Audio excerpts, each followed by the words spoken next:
नमस्कार। Soft cover के इस अंक में आप सभी का स्वागत है। मैं हूं पूजा मेहरोत्रा और आज आपको सॉफ्ट कवर में एक ऐसे लेखक और एक ऐसी किताब से मिलवाने ले जा रही हूं जो आपको एक महिला के जुझारूपन को तो दिखाएगा ही, वो ये दिखाएगा कि वो कैसे कमजोर नहीं होती है। कितनी भी मुसीबतें आती चली गई लेकिन उसने हार नहीं मानी। तब जब वो एक पैर से अपंग थी, दिव्यांग थी। उस समय तो अपंग बोला जाता होगा। और उस रानी के बारे में बहुत सारी बातें बोली गई हैं, लेकिन उसके लिए कुछ भी अच्छा इतिहास में दर्ज नहीं है।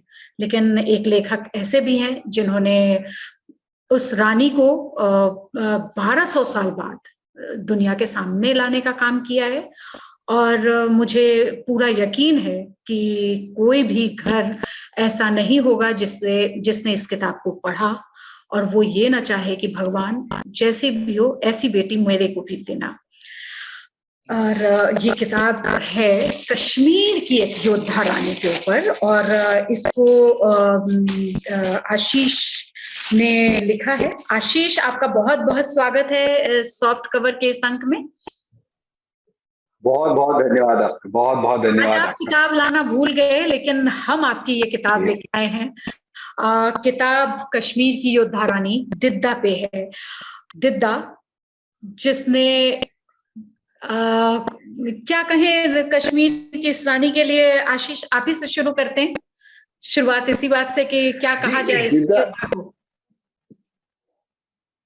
इसको ये कहा जा सकता है कि दुनिया में अगर हम जैसे हम महिला शक्ति की बात करते हैं, महिला सशक्तिकरण की बात करते हैं, या हम हमेशा एक्टिविज्म और ऑप्टिक्स में जब हम कहते हैं कि महिला इस दुनिया को चलाने वाली वो शक्ति है जो महिला है, अगर फिजिकल लाइफ में अगर उसको क्वांटिफाई किया जाए तो दिदा वो महिला है जो दुनिया की सारी स्त्रियों का जो शक्ति का सोर्स है या उनकी शक्ति का जो सिंबलिज्म है वो दिदा है।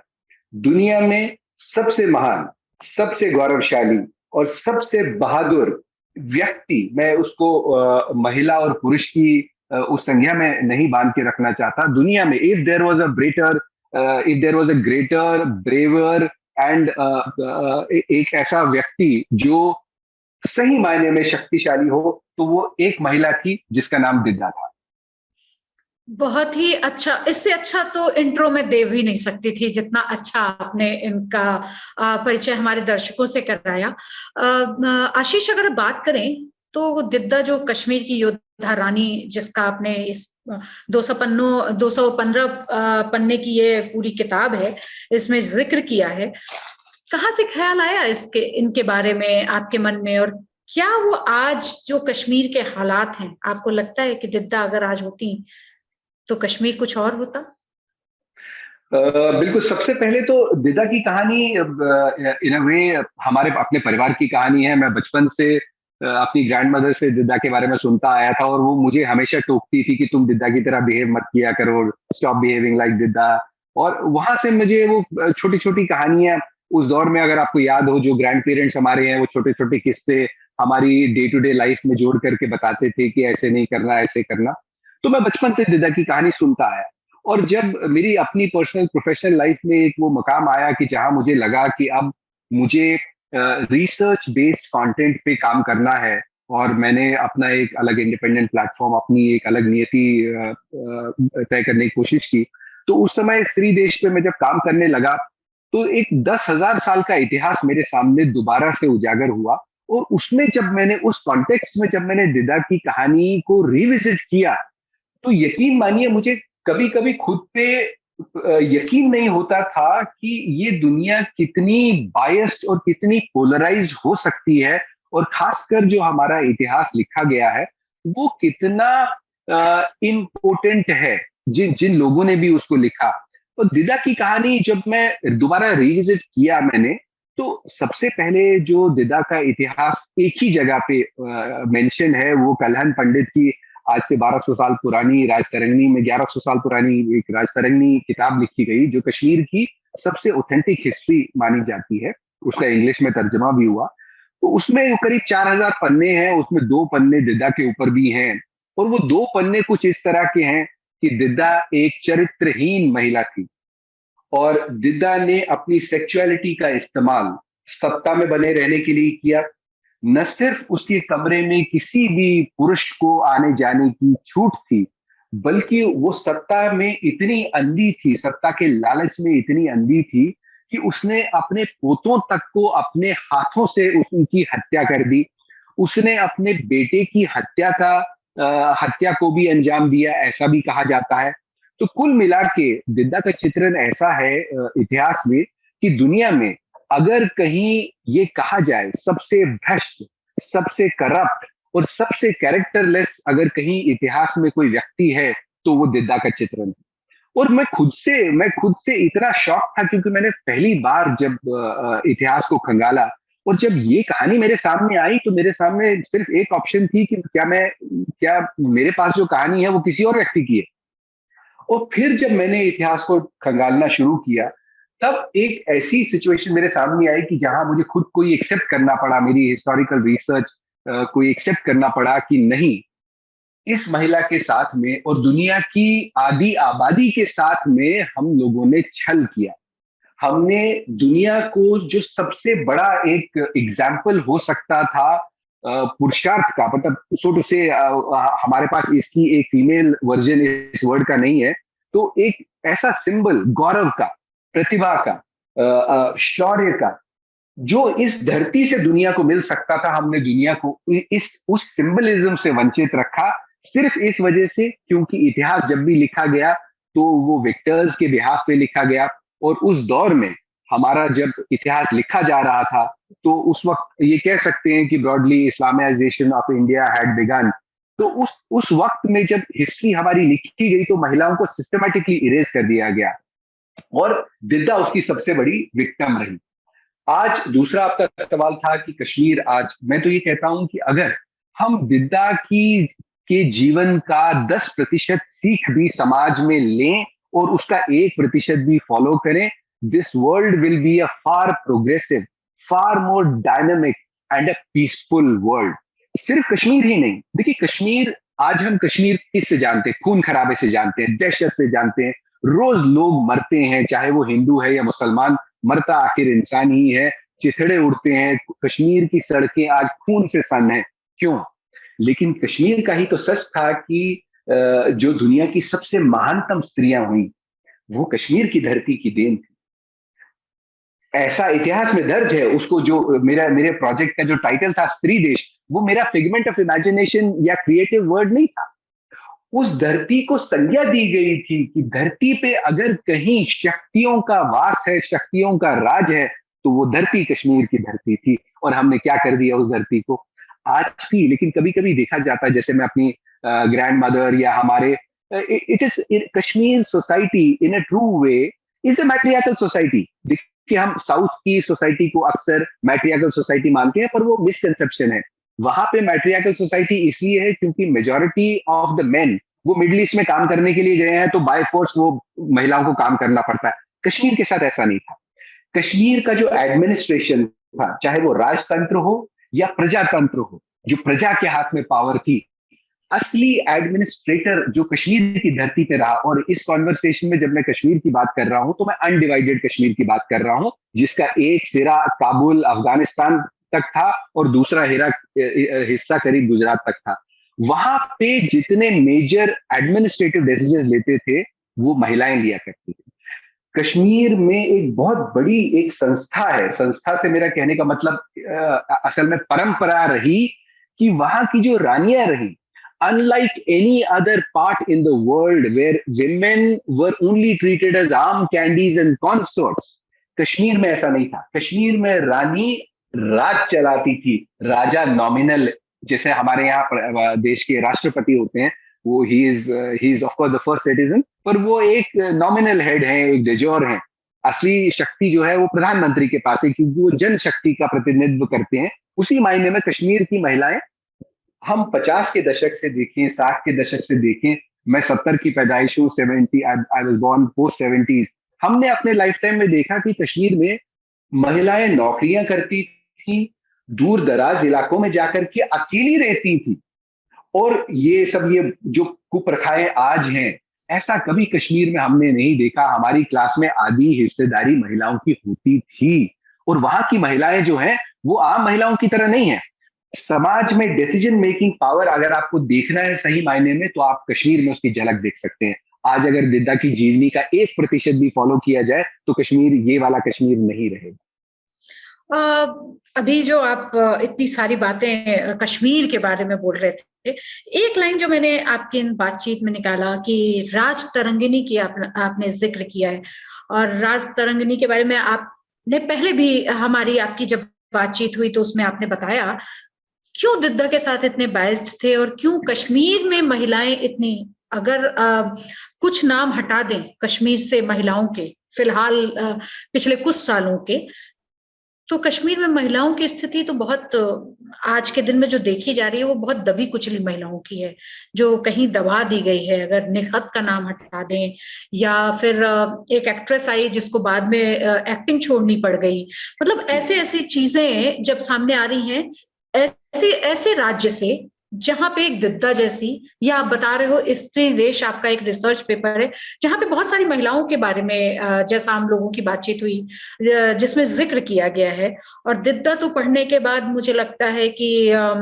झांसी की रानी से कम नहीं है दिद्दा की ये पूरी जर्नी जो आपने इस किताब में मेंशन की है। तो फिर कहाँ पे लैग कर गए हम लोग, कहाँ कमी रह गई कश्मीर में?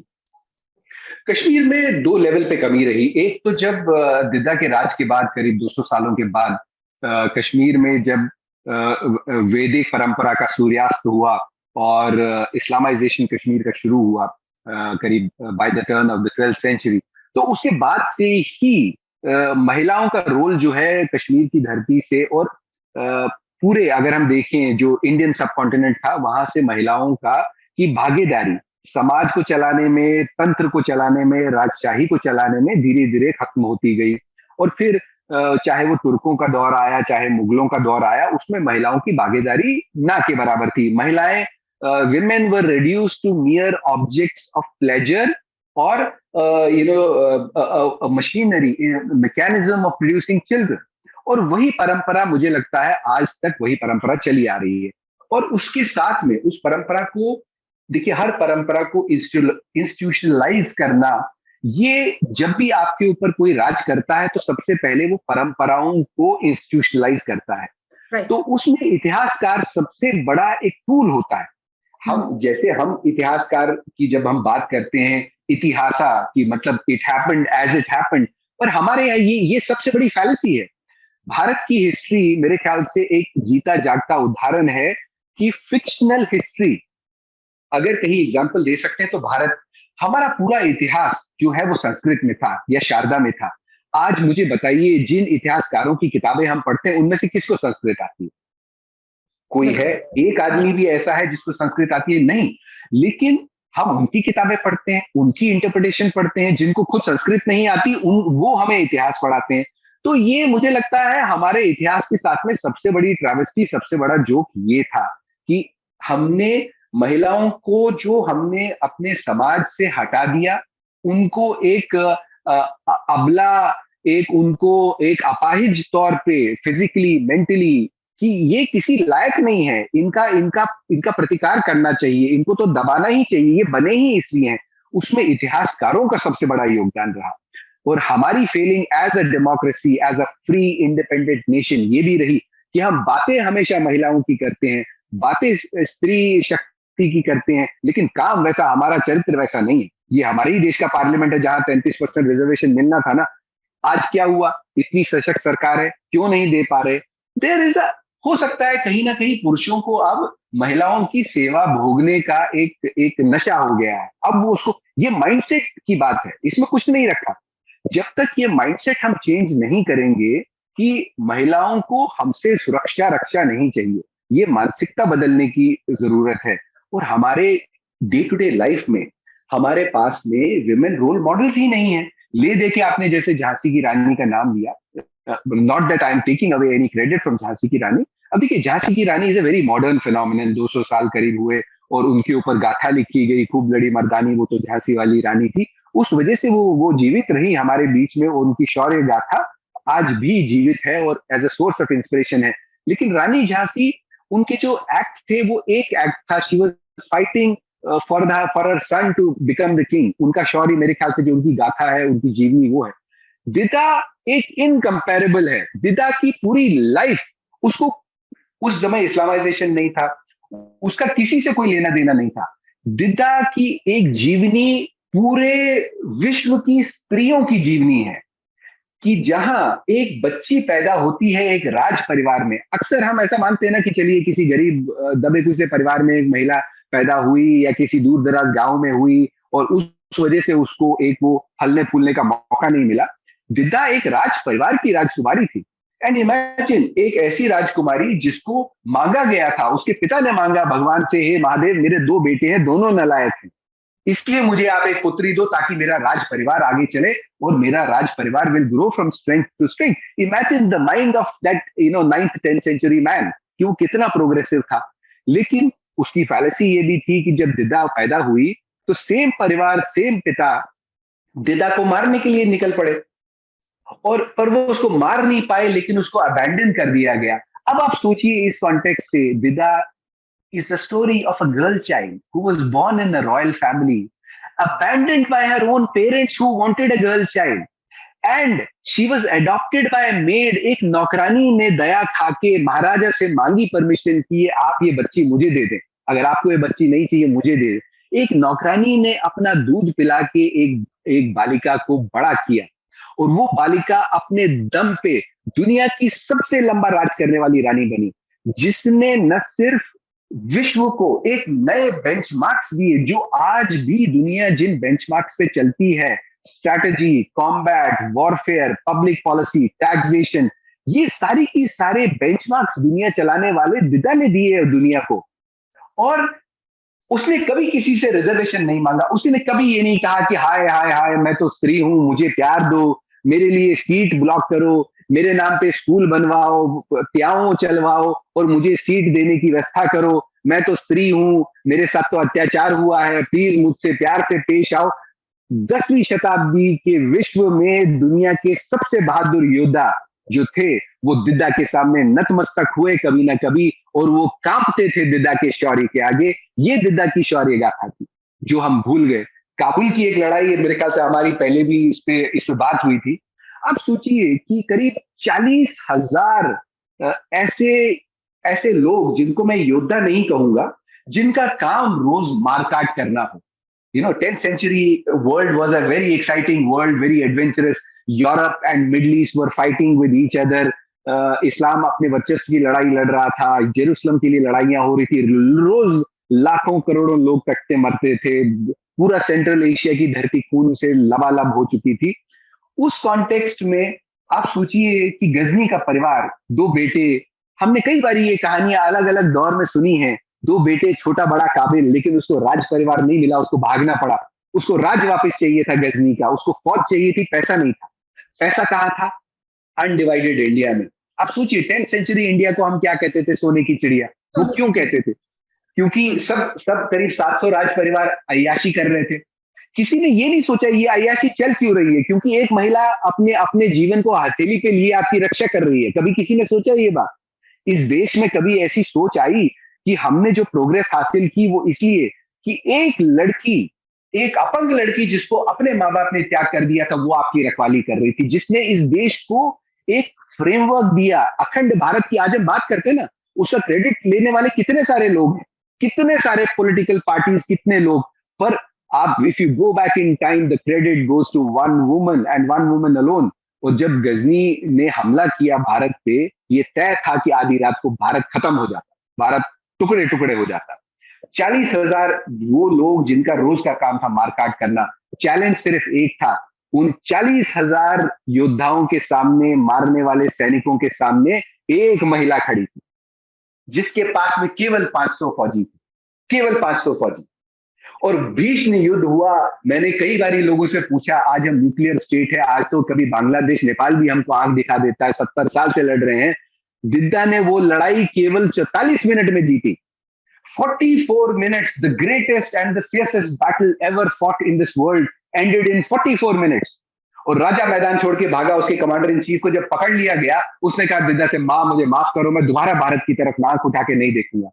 सारे सेना नायक आए, उन्होंने कहा नहीं, भारत है, हमारी परंपरा है अहिंसा परमो धर्मा। उसने कहा बेवकूफी की बात मत करो, अहिंसा परमो धर्मा नहीं, धर्म की रक्षा करने के लिए हिंसा करनी पड़े तो वो सबसे बड़ा धर्म है। और ये आदमी जो है, जो आज माफी मांग रहा है, अगर इसकी नीयत होती तो ये पहले तो आता ही नहीं।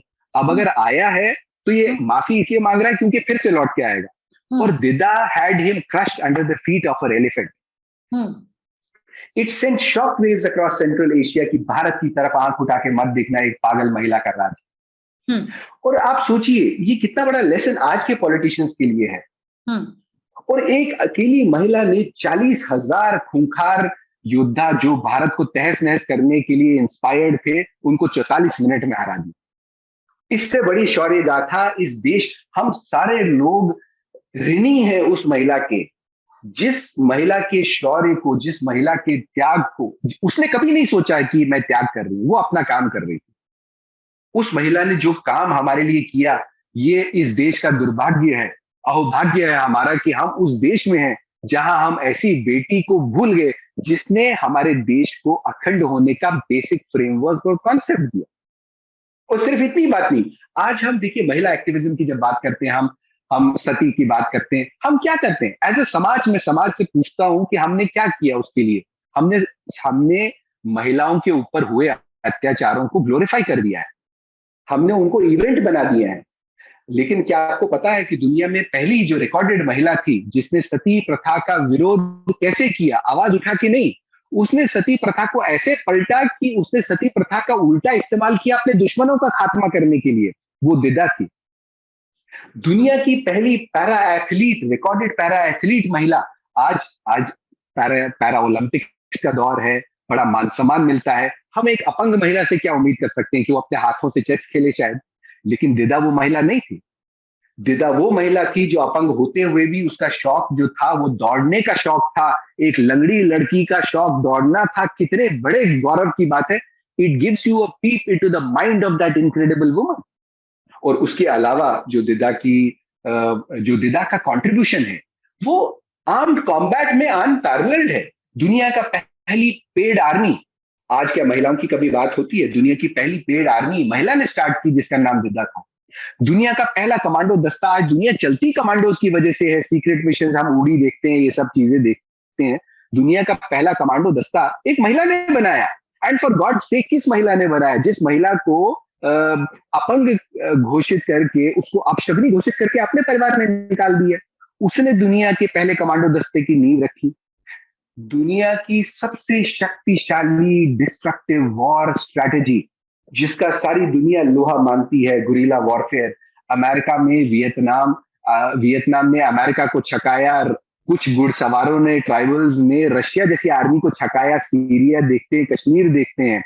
ये ऐसी लड़ाई है जिससे जीता नहीं जा सकता। इस लड़ाई की नींव रखी किसने? एक महिला ने जिसका नाम दिदा था। आज हम वॉरफेयर की बात करते हैं, कॉम्बैट की बात करते हैं, दिदा तो छोड़िए, आज तो महिलाओं का कहीं नाम लिया जाता है इन सब चीजों में। टैक्सेशन, पब्लिक पॉलिसी, पहली बारी जो ट्रेड रूट्स एस्टैब्लिश हुए, एक महिला ने किए। लेकिन कहां है महिलाएं? महिलाएं उल्टा महिलाओं का इस्तेमाल होता है एक्टिविज्म के लिए। एक जू बनाने की मांग है और उस जू में महिलाओं को रखने की मांग है। और जो उनका परसिक्यूशन करता है, जो उन पे अत्याचार करता है, उसी से उम्मीद है कि वो उनको अत्याचार से बचाएगा। ये हमारे देश की ट्रेजेडी है या हमारे ग्लोबल समाज की ट्रेजेडी है। बहुत ही जब मैं पढ़ रही थी ये किताब तो बहुत रोमांच बार बार मेरे अंदर आ रहा था कि वो एक लंगड़ी थी। लेकिन मेरे दर्शकों को मुझे लगता है ये जानने की बहुत इच्छा होगी कि वो इतनी बड़ी शासक कैसे बन गई। तब जब मैं ये पढ़ रही हूं, मैं आपके मुंह से ही कहलवाऊंगी ये, जब उसका गुरु, जिसको वो गुरु बनाना चाहती थी, वो किस तरह से उसको मना कर देता है और वो किस तरह से वो सीखती है सारा कुछ। द्रोणाचार्य की कहानी दोहराई जा रही थी ये कह सकते हैं कि बिल्कुल बिल्कुल, द्रोणाचार्य की कहानी दोहराई जा रही थी, पर एकलव्य और द्रोणाचार्य की कहानी जी दोहराई कहीं ना कहीं, बिल्कुल कहीं ना कहीं भीष्म पितामह की कहानी भी दोहराई जा रही थी। देखिए युग वही है, हमारी जो जो हमारे देश की परंपरा है ना, जो ये चाहे वो महाभारत हो या रामायण हो, ये हर दौर की कहानी है, हर दौर में इससे सीख लेने की बात है। दिद्दा की कहानी में महाभारत झलकती है कि जब दिद्दा छोटी थी, देखिए दिद्दा पैदा ही विलक्षण हुई थी, दिद्दा हुई ही अलग प्रतिभा प्रतिभा थी वो।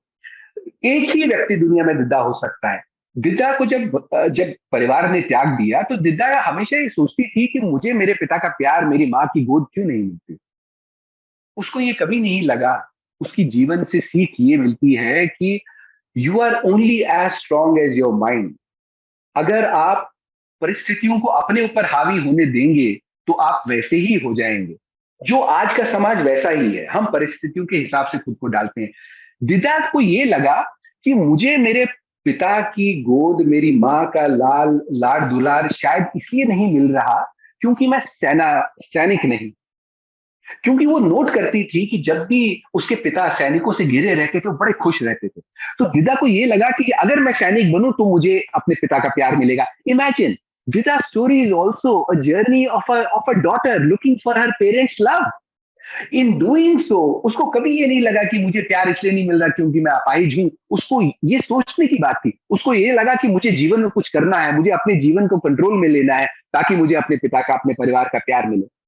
और उसने जब सेना नायक से, जो विक्रम सेन थे कश्मीर के, जो मेन सेना नायक थे लोहार साम्राज्य के, कश्मीर के नहीं, वो बाद में बने थोड़ी देर के लिए, तो उन्होंने उससे कहा कि बेटा मैं तुमको नहीं सिखा सकता क्योंकि मैं परिवार से बंधा हूं और मैं राजसी फरमान से जुड़ा हूं, मैं तुमको नहीं सिखा सकता। और दिद्दा की वो जिद थी कि सिखाओगे तो तुम ही। और कुछ ऐसी घटनाएं हुई कि जहां विक्रम सेन जैसे महानायक को ये सोचना पड़ा कि अगर मैं खुद को इतना बड़ा सेना नायक मानता हूं और अगर मैंने दिद्दा जैसा एक शिष्य नहीं कमाया तो मेरा जीवन बेकार है। उसने कहा छोड़ो ऐसी की तैसी, राज परिवार को मैं संभाल लूंगा, सिखाऊंगा तो मैं तुम्हें। और जितनी युद्ध कलाएं थी उसने विक्रम सेन ने दिद्दा को सिखाई। और इतना कड़ा परिश्रम दिद्दा ने किया। आप सोचिए, एक आम इंसान को कितना परिश्रम करना पड़ता है सैनिक बनने के लिए, एक लंगड़े को कितना करना पड़ता है, ये एक अनइमेजिनेबल चीज है। और विक्रम सेन इस बात को जानते थे कि इसको मैं कितना भी सिखा लूं, लेकिन ये अगर रियल लाइफ में कॉम्बैट में जाएगी, जब ये बैलेंस ही नहीं बना पाएगी तो जीतेगी कैसे। तो उसने दिद्दा को एक स्पेशली उसके लिए एक बूट बनवाया, जिससे दिद्दा का बैलेंस बना और वो और भी निखर के आई और रियल लाइफ कॉम्बैट में उसने अनगिनत युद्ध जीते। ऐसा कहा जाता था उस दौर में कि जब दिद्दा युद्ध के मैदान में आती थी तो बड़े बड़े राजाओं का के पजामे गीले हो जाते थे और वो युद्ध का मैदान छोड़ के भाग जाते थे। और उन राजाओं ने, उन पराजित योद्धाओं ने, राजाओं ने एक थ्योरी फ्लोट की। उन्होंने कहा यार ये लंगड़ी लड़की हमको कैसे हरा देती है, तो महिला, ऐसे भी हमें हारना नहीं चाहिए, इसे ऊपर से लंगड़ी लड़की, हम कैसे हार जाते हैं, क्या हो जाता है। तो उन्होंने एक थ्योरी फ्लोट की। उन्होंने कहा ये चुड़ैल है, काला जादू करती है। तो देखिए ये दिखाता है कि समाज कितना नपुंसक हो सकता है कि जब समाज को वो नहीं मिलता जो उसको चाहिए, तो वो कहता है कि ये महिला चुड़ैल है, जादूगरनी है, काला जादू करती है, इसी वजह से हम हारते। और दिदा महिला सदियों से रहा है कि महिलाएं जी जो जी हैं जी, वो हमेशा से, मतलब जब आप उनसे हारने लगे तो तो वो उन्हें चुड़ैल है, वो चुड़ैल है या वो काला जादू चुड़ैल करती है ना। तो ये एक हमें इतिहास में पहली बार ऐसा एग्जाम्पल मिलता है, the concept of which queen. तो वो दिदा थी। ये तो हम हॉलीवुड में देखते हैं ना, हॉलीवुड में ऐसी फिल्में बनती हैं, विच क्वीन, द वंडर वुमन, और हमको ऐसे कैरेक्टर्स देख के हम कितने विस्मय में हो जाते हैं, अरे कितनी शानदार फिल्में बनती है।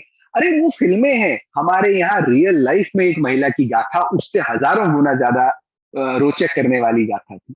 आप सोचिए, उसके उसके डेस्टिनी में लिखा था, उसके पिता ने कहा था कि मुझे अगर बेटी मिलेगी उसकी शादी मैं कश्मीर के राज परिवार में करूंगा, क्योंकि कश्मीर के राज परिवार के साथ लोहार की कोई संधि नहीं। दिदा ने जब जन्म लिया तो कश्मीर का राज परिवार बदल गया। इतना शौर्यवान, देखिए उसका मस्तक, उसका ललाट कितना एक शौर्यवान रहा होगा, भाग्यशाली रहा होगा कि कश्मीर का राजघराना बदल गया। और वहां के राजकुमार ने आगे चल के दिद्दा को एक जगह आखेट में देखा और वो एकदम मोहित हो गया उसकी वाक चातुरता पे, उसके इंटेलिजेंस पे। तब तक उसको ये नहीं पता था कि दिद्दा विकलांग है। उसको बाद में पता चला, और तब उसको लगा कि यार मैं भी पागल हूं, ये लड़की भी पागल है, यही जोड़ी है और हम मिलके इतिहास रचेंगे। और इसी जोड़ी ने इतिहास रचा। देखिए, ये एक बड़ी, एक छोटी सी बात है, पर मुझे लगता है कि बड़ी एक इंस्पिरेशनल बात है कि शेमगुप्त दुनिया का मेरे ख्याल से सबसे अय्याश राजा था, सबसे अय्याश राजा। और मेरी नजर में वो सबसे ईमानदार था, क्योंकि वो इस बात को कबूलता था कि मैं दुनिया का सबसे नपुंसक राजा हूं, मैं राज करने के लिए पैदा ही नहीं हुआ। लेकिन उसने इस बात को एक्सेप्ट किया कि मेरे से काबिल जो सैनिक है, योद्धा है और राज करने वाली है, मेरी बीवी है। और शेमगुप्त दुनिया का पहला ऐसा राजा है जिसने अपना नाम के आगे अपनी बीवी का नाम लगाया। उसने घोषणा की कि मुझे अब से दिदक शेमगुप्ता कहा जाए, मुझे गर्व है मेरी पत्नी पे। और उसने इस मोमेंट को सेलिब्रेट करने के लिए एक सिक्का जारी किया जिसपे लिखा था दिदक शेमगुप्त।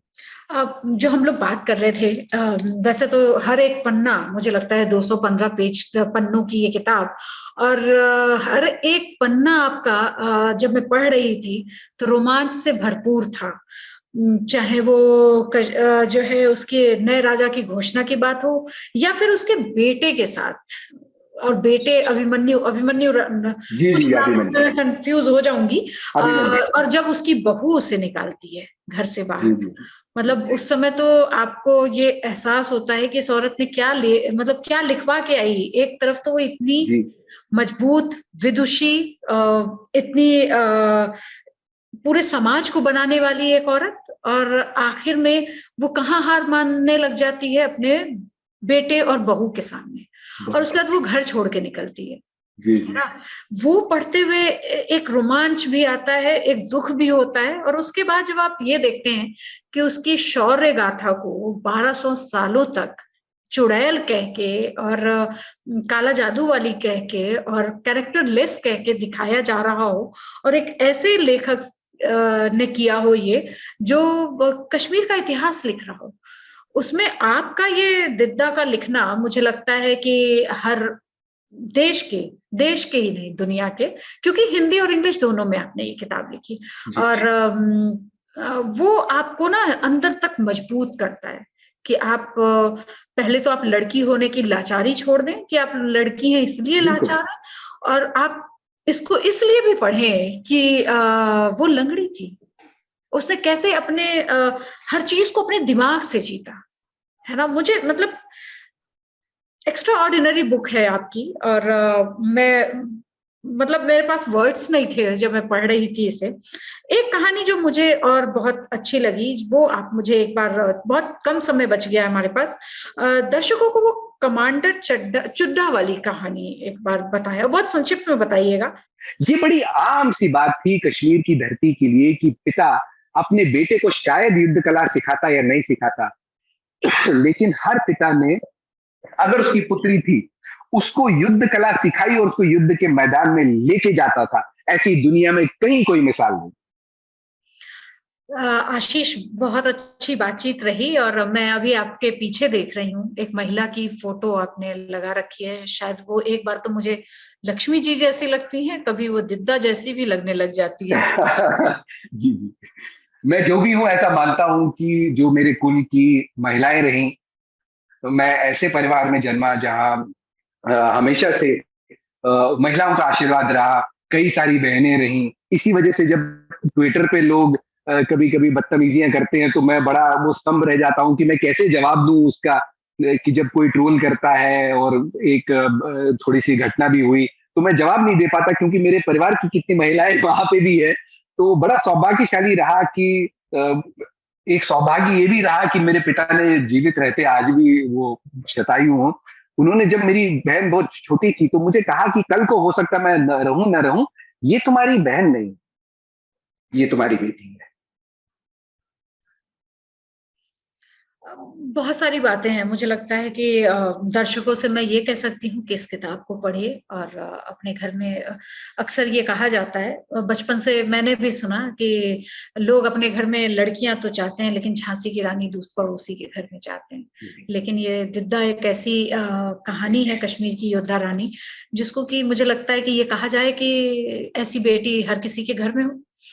और बिल्कुल। जिस तरह से आपने 1200 साल पुराने इस इतिहास को लिखने की कोशिश की है, मुझे लगता है कि कश्मीर की और भी कई रानियों और महारानियों और योद्धाओं की कहानी आप बहुत जल्दी हम लोगों के लिए लेके आएंगे। और इस तरह की कहानियों की आज मुझे लगता है बहुत जरूरत है, सिर्फ कश्मीर के लिए ही नहीं, पूरी देश और दुनिया के लिए, जहाँ पे महिलाओं को, जो हमारा वैदिक काल था जहाँ पे महिलाएं बहुत ज्यादा सशक्त हुआ करती थी, चाहे आप किसी की भी कहानी देखें, उनको हर चीज सिखाई जाती थी।